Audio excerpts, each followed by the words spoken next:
Hey, Dave Asprey, I'm just checking my blood glucose. I'm not diabetic. I just like to test everything. I even test the clothes for the new Biohacking 7th annual conference that's coming out. And when I say testing everything, I've tested every piece of technology that is on the show floor. It's like an adult playground. You want control of your own biology? You want to hear from world-leading experts on how to take control of what your cells do? We've got them there for you.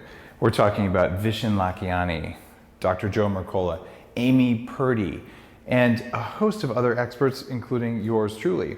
And what I'm really excited about is I'll be able to talk about new tech that you probably haven't seen before. For instance, continuous glucose monitoring, formerly just for type 1 diabetics. Now it's for all of us.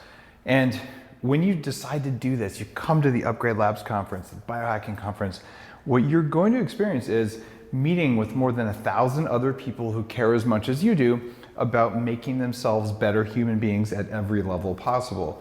And if you decide to go for the VIP pass, you get intimate sessions with me, with just a small group of people where I can answer your questions. I can talk about the stuff I'm not going to talk about on the main stage. And you're going to learn so many cool things. You're going to meet so many cool people.